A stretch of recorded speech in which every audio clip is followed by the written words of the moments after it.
Hi everyone, my name is Ashley Martillotti, and today I would just like to take a couple minutes of your afternoon to talk about a policy that I believe needs to be changed. I am advocating to change the legal drinking age in the United States from 21 to 18, and this speech is mostly targeted for the audience of the United States Congress, more specifically James E. Clyburn, who is the congressman for South Carolina that serves to represent Columbia specifically.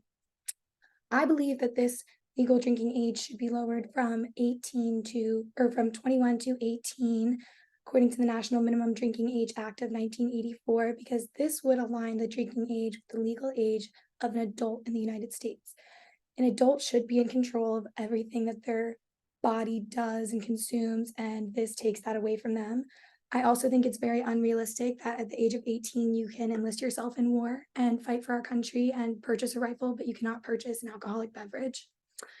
It is no secret that other countries in the United States or in the world have a drinking age of 18 or lower, but I do think it is uncommon that people know the vast majority of countries.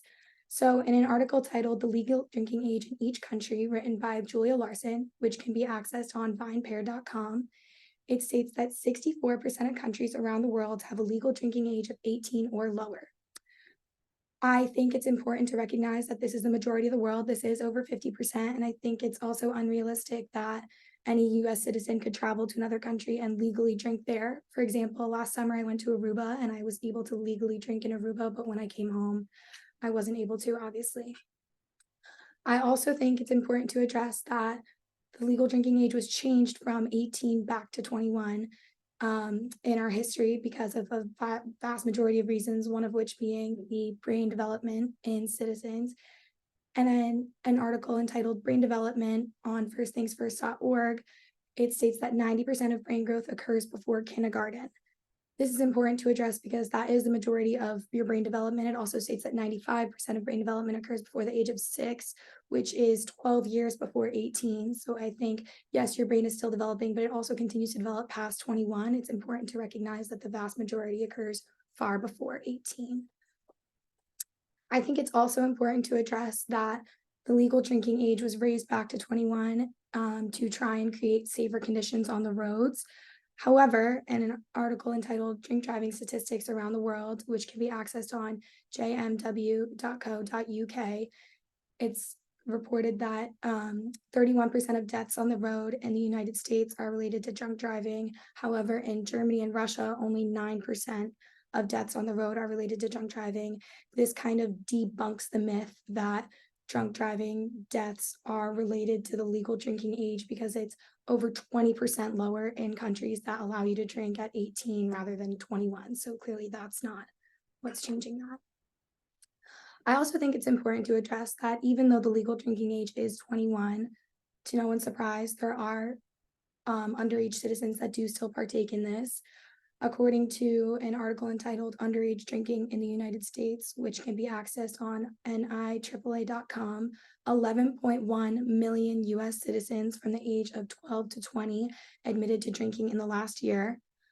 A vast majority of these conditions were unsafe drinking conditions, which I think is kind of contradictory to the law itself. We place laws in order to keep our citizens safe. And if these citizens are trying to go around the laws in unsafe conditions, it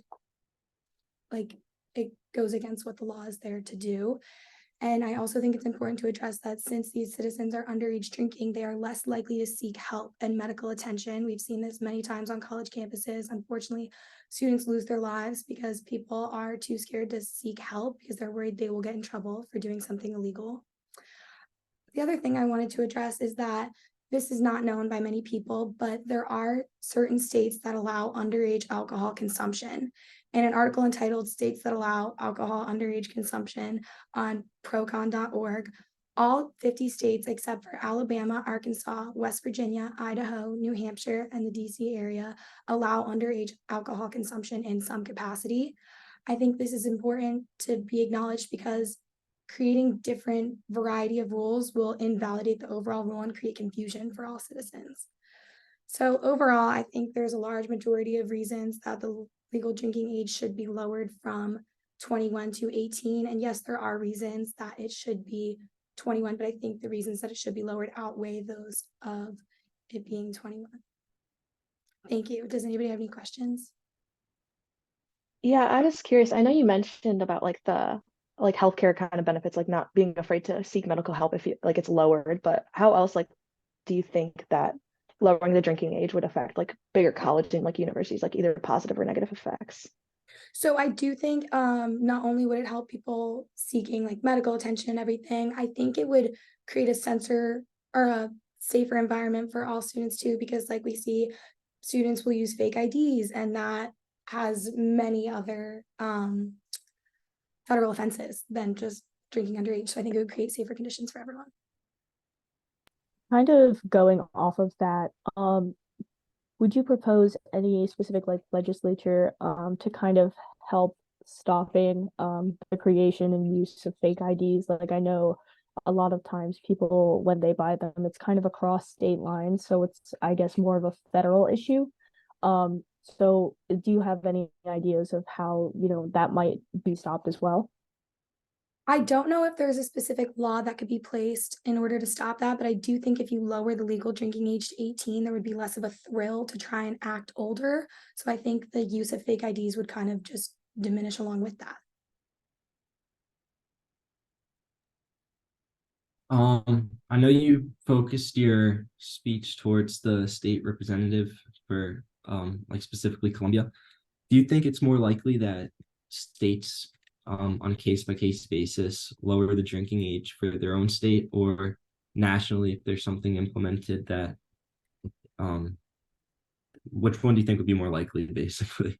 I actually picked South Carolina and this specific representative because, I mean, obviously we're all University of South Carolina students, so we have a personal connection there. But South Carolina has tried to lower the legal drinking age before, since this act of 1984, and they were threatened that the federal government would like pull funding, so they decided not to do it. So that's why I chose South Carolina.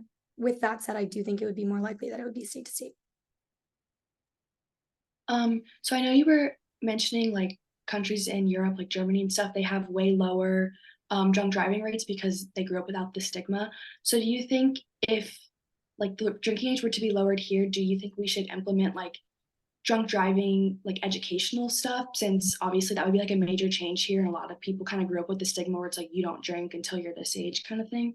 Yeah, I do think obviously I think there is some law in place that like driving education courses must be implemented into each high school or by a certain age. I do think there should be a segment of that that is dedicated to drunk driving, but I also do think the drunk driving rates would decrease if this were to be in place.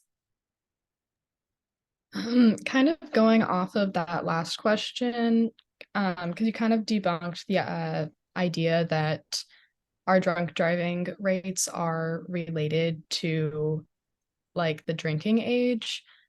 Why do you think, if it's not because of that, why do you think America has like such an issue with drunk driving? Do you think it's just because of like how reliant we are on cars, or do you think it has more to do with our relationship to alcohol? I think it 100% has to do with our relationship to alcohol. I think the United States has a very unsafe relationship to alcohol because of the amount of citizens that are underage and like experiencing unsafe drinking conditions just so that they can drink. I think overall we have a very toxic relationship with alcohol. So I think that could be it. So kind of bouncing off of that, um, we like to do things big in America. We can't control ourselves with that. And we do glorify alcohol. Like you go to Italy and a bottle of wine on the table, it's like the same as if we had a carafe of water on the table in America. Like it's just part of the culture.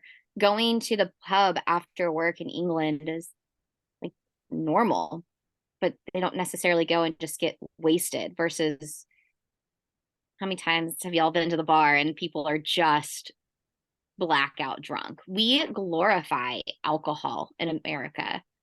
Do you think we need to find a way to eliminate that glorification? I mean, think about how many movies you've watched where the whole premise is they got blackout drunk and had to complete some mission or task. I do That's think not a glorification Martillotti. That's Yeah, an no, American. no, it's not unheard of, and it's so common, and I think it's, like, tragic that it has become this common that we've glorified alcohol this much. I think it would be difficult to kind of take that stigma away. I just feel like we have such a tough history with alcohol, like, there was the whole prohibition of it, like, completely, and then they changed the laws. I think lowering the legal drinking age could help work towards breaking that stigma and glorification. All right. Are there any other questions? Okay, think you can stop your recording.